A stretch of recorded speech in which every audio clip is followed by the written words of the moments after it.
हल्ले सुरू आहेत। इस्रायल आणि अमेरिकेकडून इराणवर हवाई हल्ले सुरू असून पर्शियाच्या खाडीतील इराणी तेल टँकर्सना टार्गेट करायला सुरुवात झाली। दक्षिणेकडे असलेल्या अब्बास बंदरावरील इराणच्या तेल टँकरवर अमेरिकी नौसेनेनं क्षेपणास्त्र हल्ला केला, ज्यामध्ये संपूर्ण जहाज भर समुद्रात आगीच्या भक्ष्यस्थानी पडलं।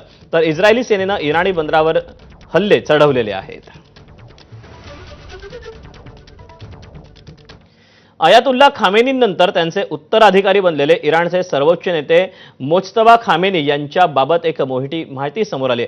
नवे उत्तराधिकारी आणि सर्वोच्च नेते मोज्तबा खामेनी जखमी झाल्याची द इस्रायल टाइम्सनं माहिती दिली आहे। कालच इराणचे सर्वोच्च नेते म्हणून मोज्तबा खामेनींच्या नावाची घोषणा करण्यात आली होती। मोज्तबा खामेनी हे दिवंगत अयातुल्ला खामेनींचे पुत्र आहेत। 28 फेब्रुवारीच्या हवाई हल्ल्यात खामेनींच्या वडिलांसह पत्नीचा मृत्यू झाला होता। दरम्यान आपण मोज्तबा खामेनींवर समाधानी नसल्याची प्रतिक्रिया डोनाल्ड ट्रम्प यांनी दिली।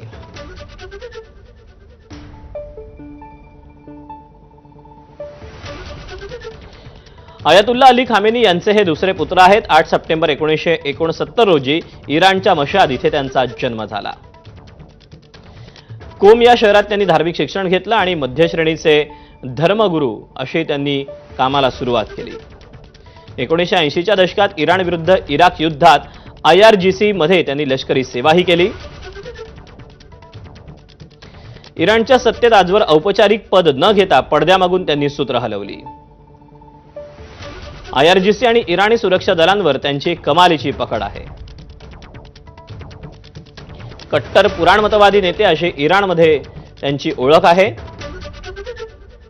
2019 मधील निदर्शनं दडपण्यात देखील मोज्तबा खामेनी यांचा मोठा हात होता। मानवी हक्क उल्लंघन आरोपांमुळे अमेरिकेनं 2019 पासून त्यांच्यावर निर्बंध लादलेले आहेत। सर्वोच्चपदी आता ते आल्यामुळे इराणची भूमिका अधिक आक्रमक राहण्याची शक्यता देखील जाणकारांकडून वर्तवली जाते। गेल्या 10 दिवसात युद्धामुळे इराणमध्ये आतापर्यंत 1255 जणांचा मृत्यू झाल्याची माहिती समोर आली। मृतांमध्ये 200 महिला आणि 168 विद्यार्थ्यांचा समावेश आहे। तर अमेरिका इस्रायलच्या युद्धात हल्ल्यामुळे 12,000 इराणी नागरिक जखमी झाले।